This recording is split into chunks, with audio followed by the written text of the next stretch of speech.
When the building was bought by new management, they switched security companies, and they just like switched the whole thing around. There's a big screen TV broken up maybe into like 12 or more smaller screens that are constantly switching floors. And then like to see like people tap their key fob and then the screen pops up, it's just like, whoa. We had to think about this problem in a nuanced form and not think about it as a new technology coming to our building, but think about it from the framework of this is a new pest within the already ongoing onslaught of strategies that landlords use to harass their tenants. When I first answered the door, I thought the man had kind of looked familiar, and I cracked the door. I have a warrant for your arrest. I immediately slammed the door closed, and I told him to slide the warrant under my door.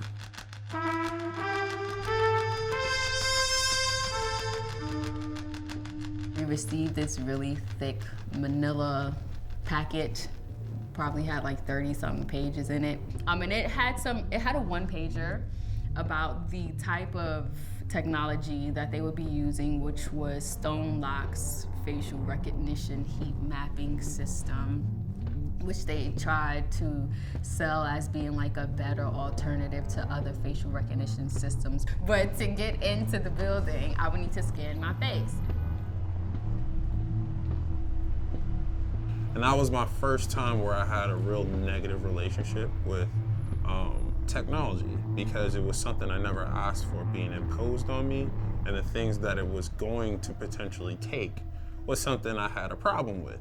And I got worried for folks like my great-grandmother, who doesn't know anything past your regular like rotary phone.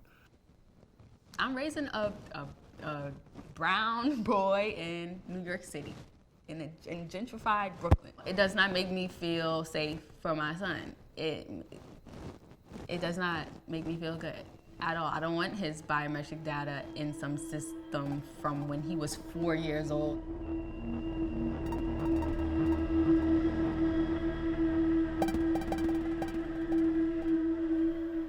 Like, my thought pattern was like, if this thing is installed into my building, and you are now tracking my face, you have my biometric data now, and I go to work one day, and I'm working 9 to 5, but while I'm at work, I end up in a virtual lineup that I don't know about. Nobody calls you, nobody tells you, they just do a virtual lineup. But now I have to fight the algorithms. I have to prove that the algorithm is wrong. I have to tell some data scientist that, yep, that algorithm is wrong, like, that's not my face, that's not my biometrics.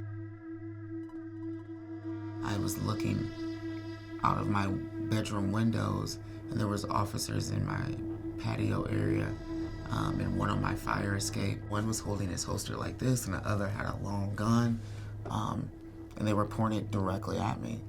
And that escalated it quite a bit. Yeah.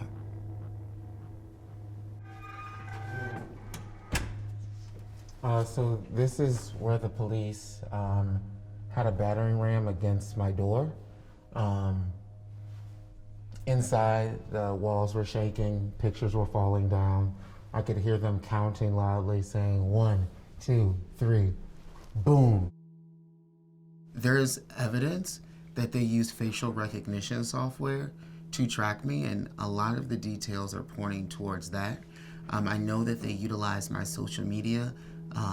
They took pictures from my Instagram to make wanted posters and to post on their public Twitter. All you're seeing is a nuanced tool on an age-old problem. Surveillance has always been a thing, particularly within Black and brown communities.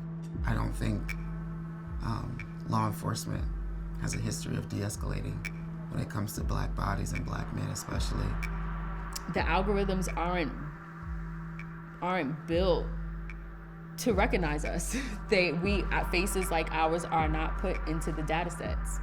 So they automatically have bias against us because they don't know us, so they see us as a threat. The right thing to do sometimes is never easy, and you just gotta accept that. And so I think that's what we've accepted here at Atlantic. It's difficult, it is. But I wouldn't say this is hopeless.